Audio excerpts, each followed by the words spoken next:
bestseller flirting. St. Paul had several disciples, including two young men who lived in what is now Turkey, one named Timothy and another Titus. Paul commissioned them both to guide the young Christian communities, and they became model of missionaries dedicated with zeal and wisdom to the service of announcing the gospel. Timothy was born in the city of Lystra. He had been educated since childhood in the knowledge of the Holy Scriptures.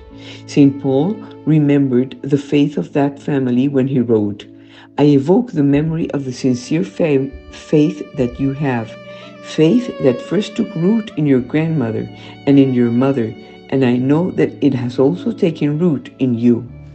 When Paul passed through Lystra on his second apostolic journey, accompanied by Silas, they recommended that Timothy accompany them. From this second trip onwards, Timothy was always at Paul's disposal, ready to take on the most difficult and delicate missions. In the town of Berea, Timothy stayed with Silas for a time, while Paul had to escape by sea to Athens, asking them to join him as soon as possible. From Athens, Paul sent Timothy to Thessalonica to give encouragement and security in faith to its inhabitants, and he did so as a good bearer of good news about faith and love for Christ, despite of his shy and reserved character. Timothy met Paul again in Corinth, and from then he sent greetings to the Romans and signed with Paul the letters addressed to the Christians of Thessalonica.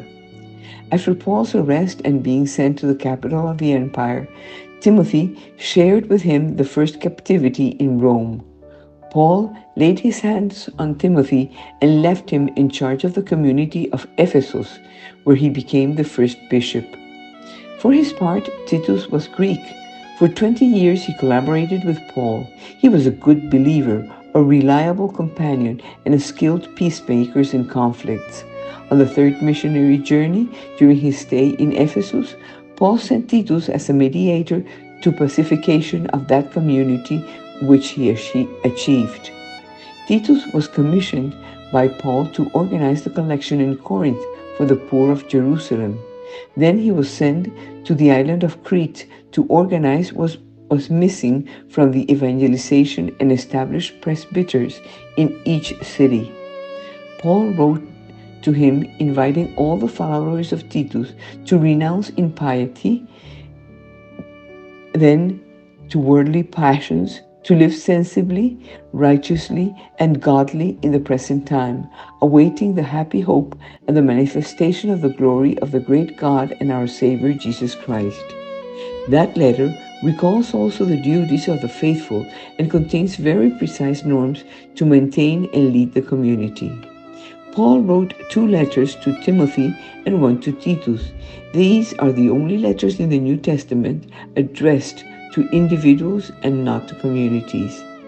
Paul, as teacher of Timothy and Titus, exerted great influence on them, teaching them to serve the gospel with generosity, firmness, and perseverance, knowing that this also entails a service to the church that Christ founded.